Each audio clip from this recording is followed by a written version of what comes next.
Myself Manoj Joshi. I am accounting expert having an experience of more than 10 years in accounting field. तो देखिए, अगर आप पहले से अकाउंटिंग फील्ड में हैं या पहले से अकाउंटेंट हैं या फिर आप फ्रेशर हैं अकाउंटिंग फील्ड में, तो देखिए सबको प्रॉब्लम्स क्या आती हैं, यहाँ पे डिफ़िकल्टीज़ क्या आती हैं कि हमें काम तो करना आता है, टैली सॉफ्टवेयर पे या किसी और सॉफ्टवेयर पे भी आप काम कर सकते हैं, लेकिन आपको कुछ बेसिक टर्म्स और अकाउंटिंग टर्मिनोलॉजीज़ का नॉलेज नहीं होता, कॉन्सेप्ट्स का पता नहीं होता है, तो देखिए उसकी वजह से आपको प्रॉब्लम फेस करनी पड़ती है।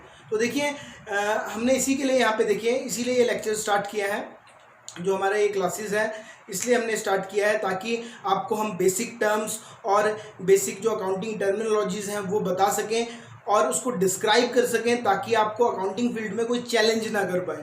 तो देखिए इसी ऑब्जेक्टिव को लेके, इसी मोटिव को लेके हमने क्लासेस स्टार्ट किए हैं ताकि जो हमारे दोस्त हैं या फिर हमारे जो स्टूडेंट्स हैं उनको ये प्रॉब्लम्स फेस ना करनी पड़े अकाउंटिंग फील्ड्स में।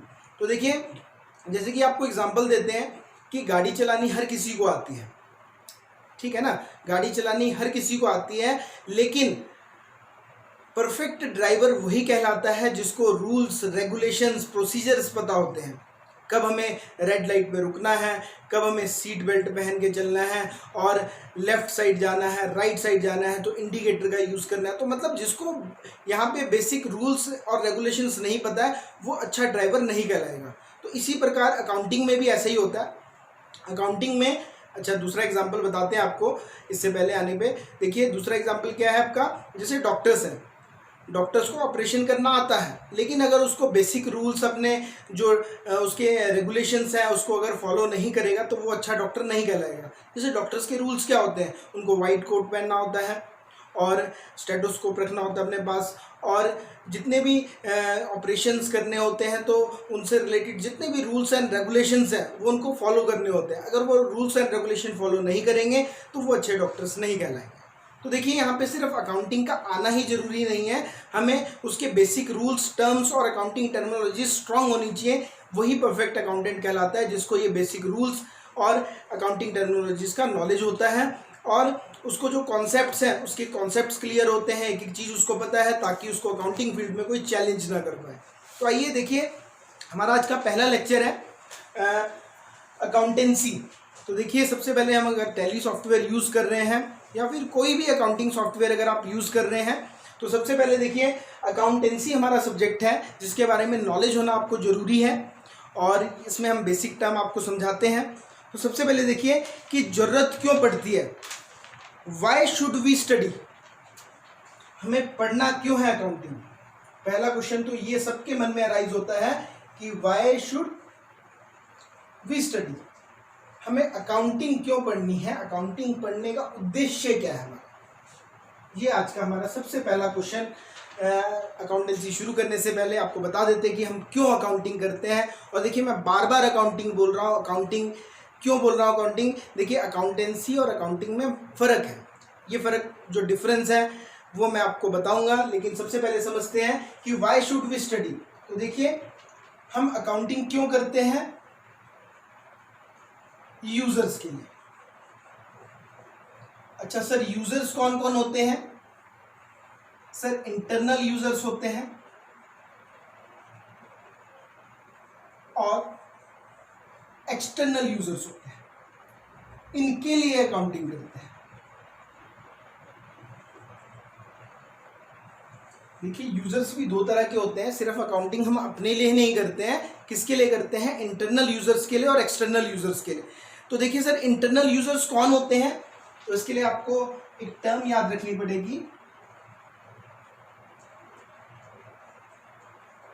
म्याऊ, जैसे बिल्ली बोलती है ना म्याऊ, तो वही टर्म है ये म्याऊ। तो एम मीन्स मैनेजमेंट। अच्छा सर मैनेजमेंट को क्यों जरूरत पड़ती है, देखिए मैनेजमेंट को जितना भी यहाँ पे बिजनेस में पॉलिसीज़ बनानी है, प्रोसीजर्स डिसाइड करने हैं, तो देखिए जितनी भी पॉलिसीज़ बनानी है कौन बनाता है, मैनेजमेंट बनाता है। सर मैनेजमेंट कौन होता है, जो पूरे बिजनेस को मैनेज करता है, जो बिजनेस को संचालित करता है, जैसे कि डायरेक्टर्स हो गए और मैनेजर्स हो गए और जितना भी स्टाफ है हमारा वो जो मैनेज करते हैं किसको? बिजनेस को। उसको हम मैनेजमेंट बोलते हैं। तो देखिए मैनेजमेंट को जरूरत क्यों पड़ती है हमारी अकाउंटिंग की, जो हम हिसाब किताब करके दे रहे हैं उसकी जरूरत मैनेजमेंट को क्यों पड़ती है? ताकि वो अपनी पॉलिसीज बना सके बिजनेस की, प्रोसीजर से डिसाइड कर पाए कि प्रोसीजर क्या होगा बिजनेस में। जैसे कि हमने किसी से पैसे लेने हैं तो उस पैसों को लेने का प्रोसीजर क्या होगा?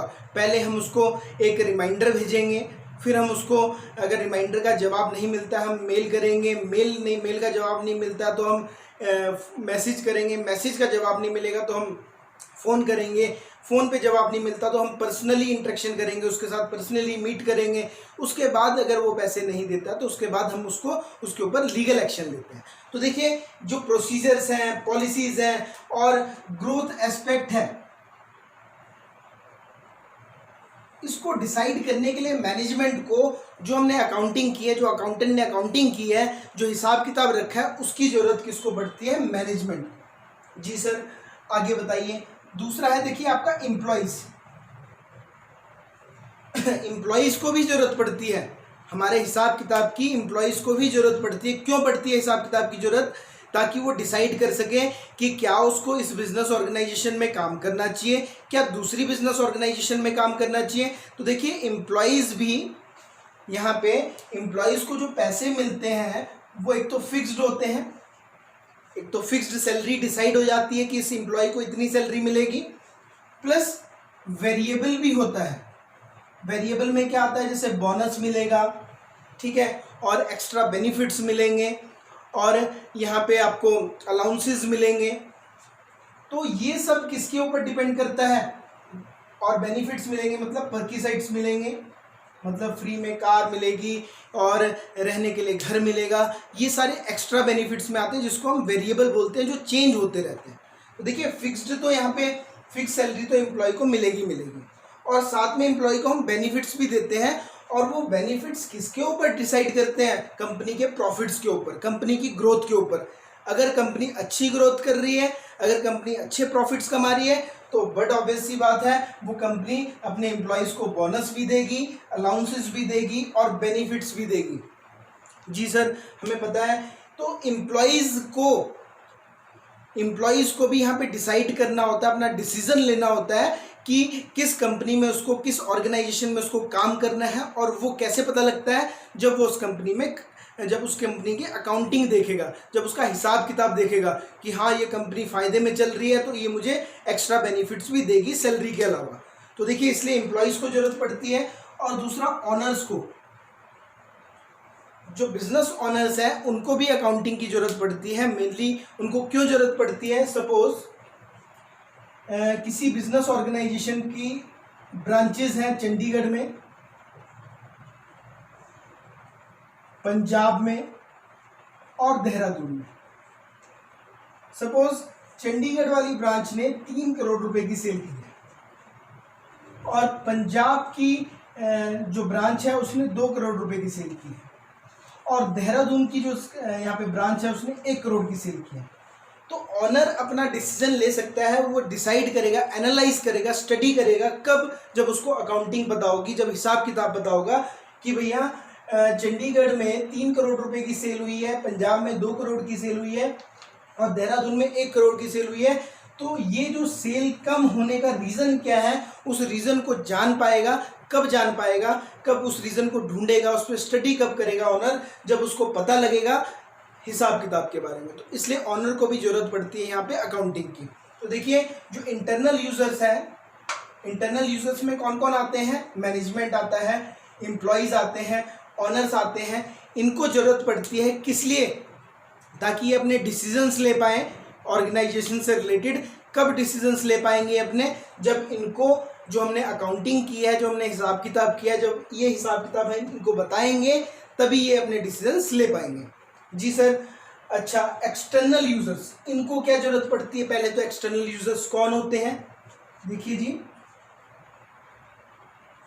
CBI GRPC।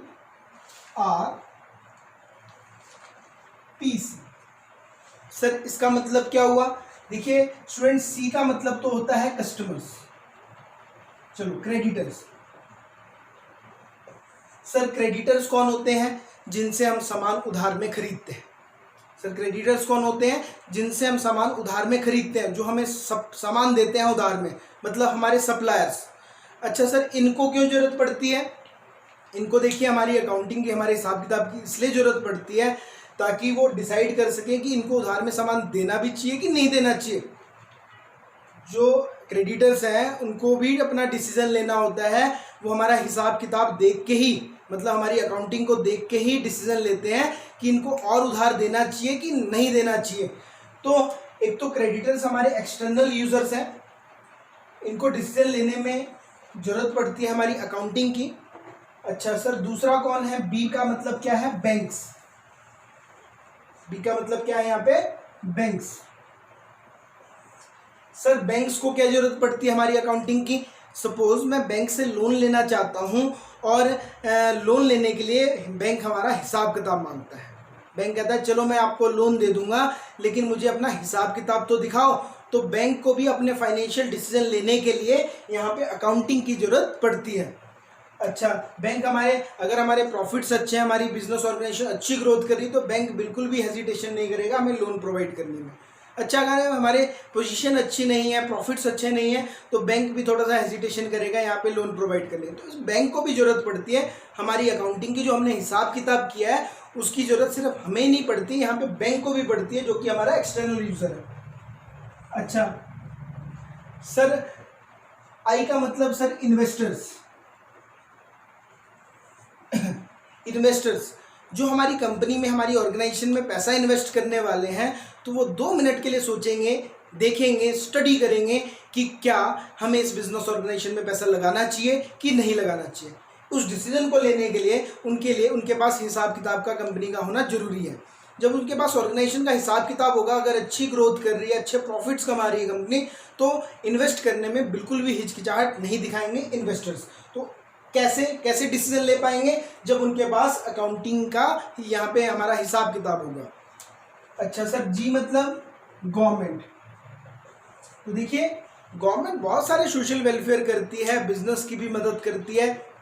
तो ये थोड़ी ना है कि बिजनेस की मदद करने के लिए, बिजनेस को सब्सिडीज देने के लिए, या पब्लिक को, सोसाइटी को सब्सिडीज देने के लिए, सोसाइटी की मदद करने के लिए, वेलफेयर करने के लिए गवर्नमेंट नोट पे नोट छापती रहेगी। नहीं, ऐसा बिल्कुल नहीं है। तो गवर्नमेंट क्या करेगी? गवर्नमेंट को भी तो एक रेवेन्यू जनरेट करना है, तो गवर्नमेंट क्या करती है? हमसे टैक्सेस लेती है, बिजनेस ऑर्गेनाइजेशन से टैक्सेस लेती है, जीएसटी लेती है। तो देखिए गवर्नमेंट को भी हिसाब किताब की यहाँ पे नॉलेज होना जरूरी है, ताकि वो डिसाइड कर सके कि कितना हमें बिजनेस ऑर्गेनाइजेशन से टैक्स लेना है और कितना नहीं लेना है। ठीक है। अच्छा सर, आर का मतलब क्या हुआ बेटा? रिसर्चर्स। क्योंकि देखिए जो रिसर्चर्स हैं, जो हर फील्ड में रिसर्चर्स होते हैं, कि जैसे आप मेडिकल फील्ड में लगा लीजिए, या फिर दूसरी किसी और फील्ड में लगा लीजिए, ऑटोमोबाइल में लगा लीजिए। इसी प्रकार यहाँ पे बिजनेस में भी रिसर्चर्स होते हैं जो रिसर्च करते हैं। जैसे इकोनॉमिस्ट अपनी रिसर्च करते हैं, ऐसी प्रकार रिसर्चर अकाउंटिंग फील्ड में भी रिसर्च करते हैं कि किस इंडस्ट्रीज़ को यहाँ पे ज़्यादा अपॉर्चुनिटीज़ मिलनी चाहिए, और कौन सी इंडस्ट्रीज़ यहाँ पे बैकवर्ड जा रही हैं, कौन सी इंडस्ट्री ग्रोथ कर रही है। उन रिसर्च क्यों करते हैं? ताकि बिजनेस को और प्रमोट किया जा सके और उनका फ़ायदा पहुँचाया जा सके। तो रिसर्चर्स को हमारी अकाउंटिंग इन्फॉर्मेशन चाहिए होती है। वो हमारी अकाउंटिंग इन्फॉर्मेशन को देख के, सारे ऑर्गेनाइजेशन, सारे बिजनेस की यहाँ पे अकाउंटिंग को देख के, हिसाब किताब को देख के ही अपनी रिसर्च पूरी कर पाते हैं।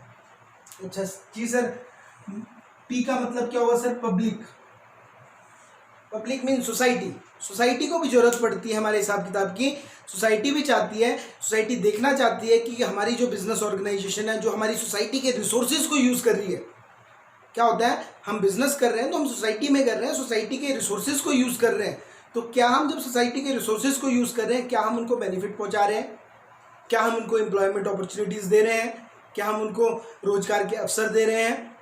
तो ये सब कुछ जानने के लिए देखिए, अगर बिजनेस ऑर्गेनाइजेशन सोसाइटी को हार्म पहुंचा रही है, पोल्यूशन दे रही है और बाकी और सारे नुकसान पहुंचा रही है, तो उसके बदले में बिजनेस ऑर्गेनाइजेशन सोसाइटी को क्या फ़ायदा पहुंचा रही है, पब्लिक भी जानना चाहती है यहाँ पे। तो इसलिए पब्लिक को भी यहाँ पे अकाउंटिंग की नॉलेज होना जरूरी है, ताकि वो अपने डिसीजंस ले सके, समझ सके कि बिजनेस में क्या चल रहा है। ठीक है। बिजनेस ऑर्गेनाइजेशन अगर सोसाइटी को हार्म पहुंचा रही है तो उसके बेनिफिट्स क्या दे रही है, इसलिए आप देखिएगा, अगर पढ़िएगा आगे तो सोशल रिस्पॉन्सिबिलिटी अकाउंटिंग भी बिजनेस में यहाँ पे लागू होता है, जिसमें बताया जाता है कि बिजनेस कितना हार्म पहुंचा रहा है सोसाइटी को और कितना बेनिफिट्स दे रहा है। अच्छा, सी मतलब सर कस्टमर्स। कस्टमर्स को भी जरूरत पड़ती है अकाउंटिंग की कि क्या ये जो जिस बिजनेस ऑर्गेनाइजेशन के प्रोडक्ट या सर्विसेज को यूज़ कर रहे हैं वो बिजनेस ऑर्गेनाइजेशन उसको कंटिन्यू वो सर्विस देता रहेगा, कंटिन्यू उसको प्रोडक्ट यहाँ पे प्रोवाइड करता रहेगा। उसको जानने के लिए कस्टमर को भी यहाँ पे हिसाब किताब की ज़रूरत पड़ती है। तो देखिए बेटा, देखिए स्टूडेंट्स, सिर्फ अकाउंटिंग हम अपने लिए नहीं करते हैं, हम बाकी लोगों के लिए, अपने यूज़र्स के लिए भी करते हैं जिनको इसकी ज़रूरत होती है, ताकि वो अपने डिसीजंस ले सकें हमारे बिजनेस ऑर्गेनाइजेशन के प्रति। तो देखिए अकाउंटिंग का बहुत बड़ा रोल है यहाँ पे, जो हम हिसाब किताब कर रहे हैं। तो इसीलिए देखिए हमें हिसाब किताब जब कर रहे हैं तो हमें सब चीज़ों को यहाँ पे ध्यान में रखना है कि भैया हम सोसाइटी को यहाँ पे बेनिफिट दे रहे हैं, सोसाइटीज़ को या जो हमारे यूज़र्स हैं उनको हम ये इन्फॉर्मेशन पास कर रहे हैं। तो हमें इन्फॉर्मेशन जो है हमारी अकाउंटिंग है वो प्रॉपर करनी होती है, कोई मिस्टेक ना हो उसमें, उसका भी ध्यान रखना पड़ता है। और मिस्टेक कब नहीं होगी, जब हमें basic rules, basic concepts, principles, सिद्धांत पता होंगे अपने अकाउंटिंग के। अच्छा सर आगे बताइए। तो स्टूडेंट्स ये तो था क्यों हमें पढ़ना चाहिए, क्यों ज़रूरत पड़ती है हमें अकाउंटिंग की। अब देखिए काफ़ी सारे स्टूडेंट्स हैं, क्योंकि काफ़ी देर टाइम से हम पढ़ा रहे हैं तो प्रॉब्लम आती है, सर बुक कीपिंग क्या होता है, अकाउंटिंग क्या होता है, अकाउंटेंसी क्या होता है। सर आपने तो यहाँ पे अकाउंटेंसी लिखा हुआ है, बिल्कुल परफेक्ट, अकाउंटेंसी ही आपका सब्जेक्ट है। सर आप बार बार अकाउंटेंसी का तो नाम आपने एक बार भी नहीं लिया, आप अकाउंटिंग अकाउंटिंग बोल रहे हैं, अकाउंटिंग अकाउंटिंग चिल्ला रहे हैं। हाँ बिल्कुल, तो देखिए स्टूडेंट्स अकाउंटिंग ही हम करते हैं, अकाउंटेंसी ब्रॉड टर्म है। तो आइए समझते हैं बुक कीपिंग, अकाउंटिंग और अकाउंटेंसी क्या होते हैं। तो देखिए बुक कीपिंग, अकाउंटिंग और अकाउंटेंसी, इन तीनों में सबसे पहले डिफरेंस क्या है, क्या इन तीन टर्म्स को अलग कौन सी चीज़ बनाती है उसको समझते हैं। तो देखिए अगर बात करें, सबसे पहले मैं अकाउंटिंग के बारे में बताऊंगा आपको।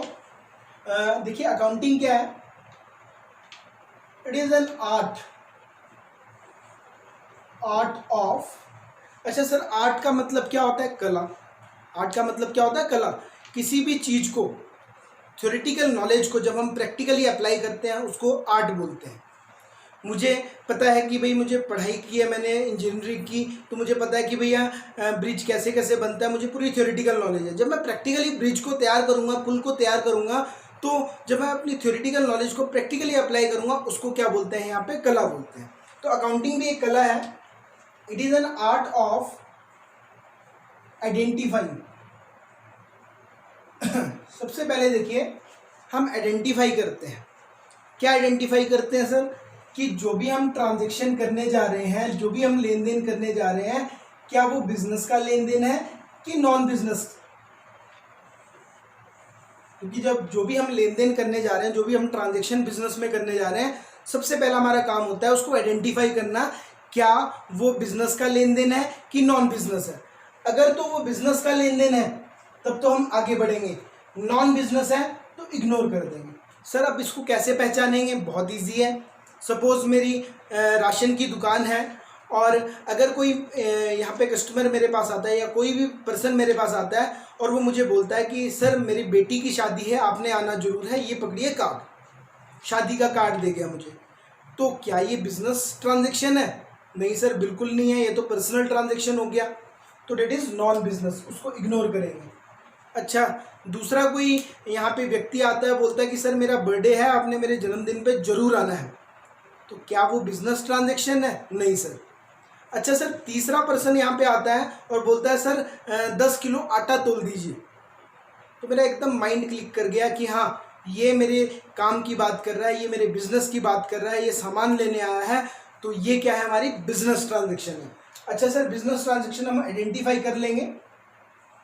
दूसरा अगर बिजनेस ट्रांजैक्शन है फिर उसके बाद हम क्या करते हैं, उसको मेजरिंग, पैसों के रूप में उसको कैलकुलेट किया जाएगा। Calculate in monetary terms. 10 kilo आटा है और मुझे पता है कि 5 रुपए का 1 किलो आटा मान लेते हैं, तो सर कितने रुपए का हो गया? 50 रुपए का।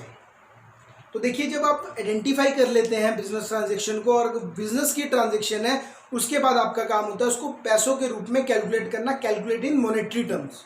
ठीक है सर, मॉनेटरी टर्म्स में कैलकुलेट करने के बाद क्या करते हैं हम? सर रिकॉर्ड कर देते हैं, रिकॉर्ड कर देते हैं, प्रॉपर बुक्स ऑफ अकाउंट में लिख देते हैं उसको। ठीक है, लिखना क्यों जरूरी है, रिकॉर्ड करना क्यों जरूरी है? क्योंकि देखिए, बिजनेस में बहुत सारी ट्रांजेक्शन्स होती हैं।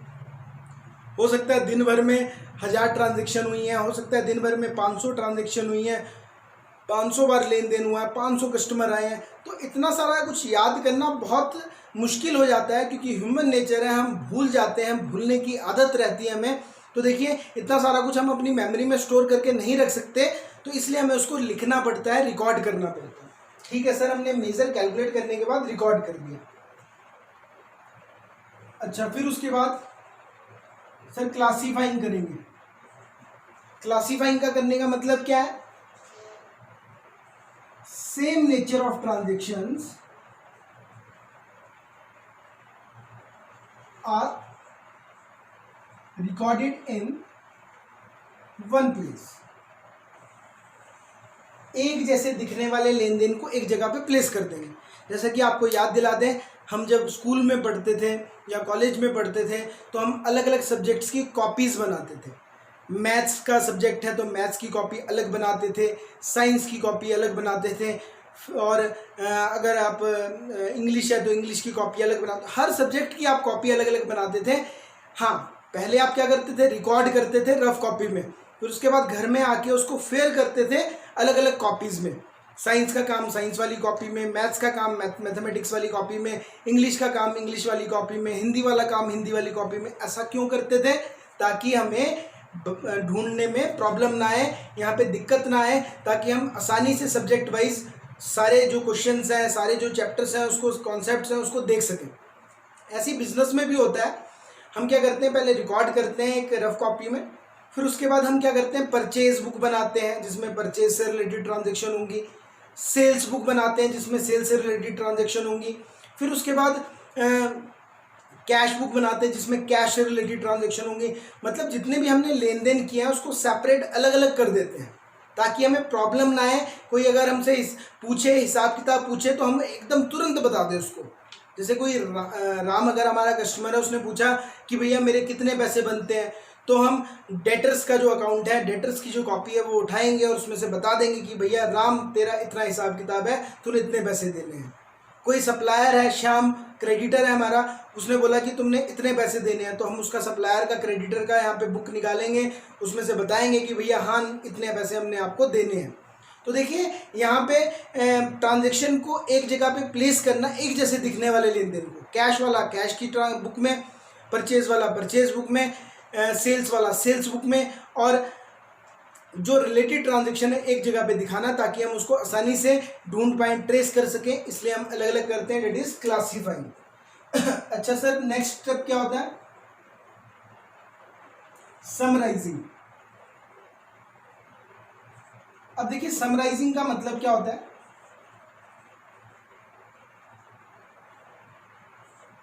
समराइजिंग का मतलब क्या होता है?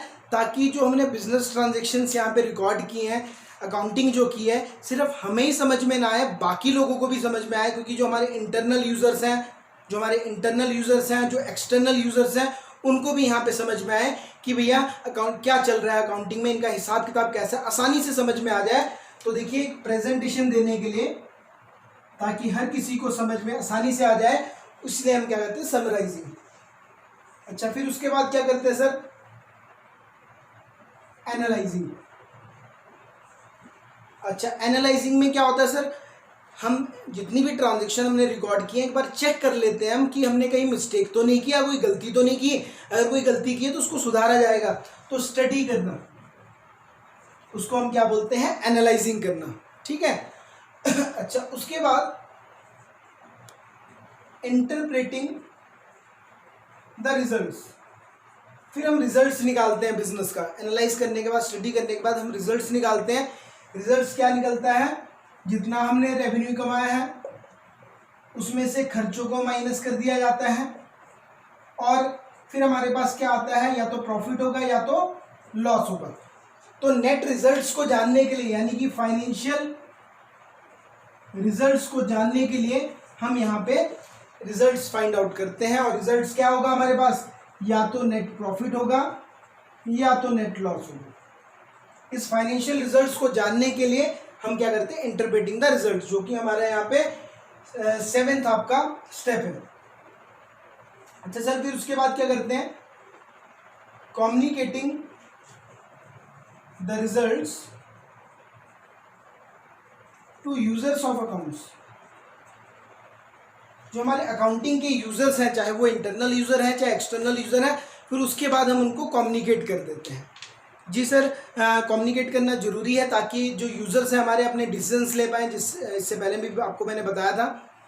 अच्छा सर, ये अकाउंटिंग तो हमें समझ आता है कि 8 स्टेप्स यहाँ पे होते हैं, और ये 8 स्टेप्स हमें फॉलो करने होते हैं, जिसमें सबसे पहले हमें बिजनेस की ट्रांजेक्शन को आइडेंटिफाई करना होता है कि क्या वो बिजनेस का लेन देन है कि नॉन बिजनेस है। फिर उसके बाद उसको मेजर पैसों के रूप में कैलकुलेट करना होता है, फिर उसको रिकॉर्ड करना होता है in proper books of accounts. फिर सर उनको क्लासीफाई ग्रुप्स में डिवाइड करना होता है, फिर समराइज एक प्रेजेंटेशन देनी होती है सर। फिर उसके बाद एनालाइज करना होता है कि भैया जो किया है वो गलत तो नहीं है, अगर गलत है तो सही करेंगे उसको। फिर रिजल्ट्स निकालते हैं, फिर उसके बाद उसको कम्युनिकेट कर देते हैं। जी सर, इतना समझ में आता है हमें?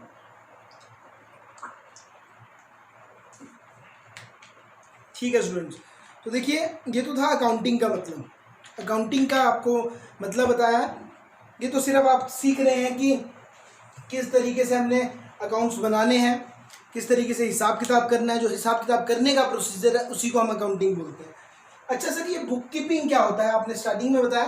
तो देखिए बुक कीपिंग क्या होता है, आप किसी भी, अगर आपको एग्जांपल दें, अगर आप किसी हॉस्पिटल में जाते हैं, डॉक्टर के पास जाते हैं, अच्छे हॉस्पिटल में जाते हैं, तो सबसे पहले आपको वहाँ पे रिसेप्शनिस्ट मिलता है, या फिर जो जूनियर स्टाफ है वो मिलता है। वो क्या करता है, आपकी डिटेल लिखता है, आपका नाम क्या है और आपको प्रॉब्लम क्या है, और आपका बीपी चेक कर लेगा, और बाकी जो बेसिक टर्म्स, बेसिक जो चीज़ें हैं वो सारा काम कौन करता है, जूनियर स्टाफ करता है। उसको करने के बाद एक पर्चा बना देता है, फिर आपको टोकन दे देता है, नंबर दे देता है कि इस नंबर के बाद आपका आएगा जी। फिर आपको डॉक्टर के पास भेजता है। डॉक्टर उसके बाद आपके पास क्या करता है, आपके साथ क्या करता है, आपको एनालाइज करता है। भैया कल क्या खाया था, परसों क्या खाया था, बड़ा आ करो, छोटा आ करो, और बाकी जितनी भी आपको इंस्पेक्ट करता है। पहले इंस्पेक्ट करने के बाद दवाइयाँ लिखता है, सॉरी दवाइयाँ भी बाद में लिखता है। पहले इंस्पेक्ट करने के बाद क्या करता है, आपको आपके टेस्ट करवाता है। टेस्ट करवाने के बाद क्या करता है, आपको दवाइयाँ लिख के देता है। दवाइयों से अगर फर्क नहीं पड़ता फिर आपको ऑपरेट करता है। तो वो सारा काम कौन करता है, डॉक्टर करता है। तो इसी प्रकार अकाउंटिंग में भी क्या है, पहले के जो 4 स्टेप्स हैं इसी को बुक कीपिंग बोलते हैं। आइडेंटिफाई करना, मेजर करना, रिकॉर्ड करना, क्लासीफाई करना, ये सब कौन करता है, it is done by junior staff. ये सब काम कौन करता है सर, जूनियर स्टाफ करता है। ठीक है। अच्छा सर, ये बाकी के काम कौन करता है, सीनियर स्टाफ करता है। अच्छा सर, अगर बुक कीपिंग है तो इसमें क्या होता है, एनालिटिकल स्किल्स की जरूरत नहीं होती है। एनालिटिकल स्किल्स की, no analytical skills, analytical skills की जरूरत नहीं होती, ज़्यादा स्पेशल नॉलेज की जरूरत नहीं होती। लेकिन यहाँ पे आप जब रिजल्ट्स निकाल रहे हैं, कम्युनिकेट कर रहे हैं, तो स्पेशल स्किल्स रिक्वायर्ड। अब आपको डिसाइड करना है कि आप बुक कीपिंग करना चाहते हैं कि अकाउंटिंग करना चाहते हैं। तो देखिए जो बड़ी फर्म्स हैं उसमें तो इनको 2 हिस्सों में बांटा जाता है। जो छोटी फर्म्स होती हैं वो एक ही व्यक्ति यहाँ पे सारे काम करता है, तो उसको स्पेशल नॉलेज का होना जरूरी है अगर वो रिजल्ट्स निकालना चाहता है बिजनेस ऑर्गेनाइजेशन के। ठीक है सर, इतना हमें समझ में आता है। अब अकाउंटेंसी का मतलब भी बता दीजिए सर। बिल्कुल, तो देखिए अकाउंटेंसी का मतलब क्या होता है,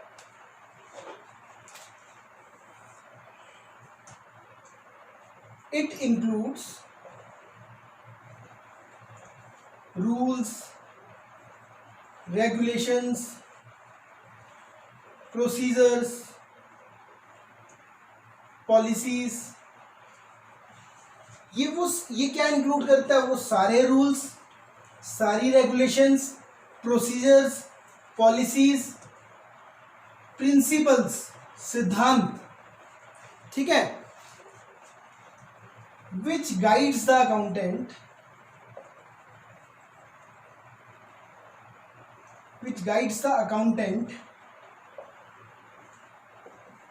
that how to deal with various situations while preparing accounting।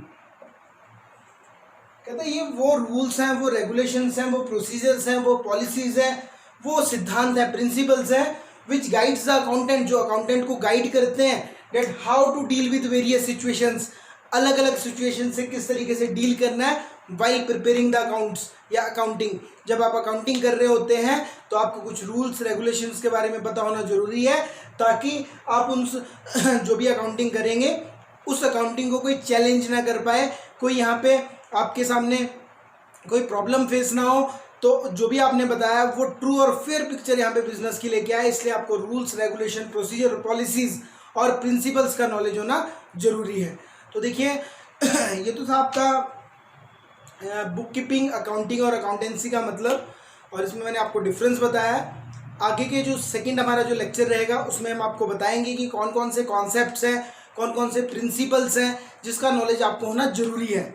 ठीक है, तो उम्मीद करते हैं आपको ये जो पहला लेक्चर है समझ में आया होगा।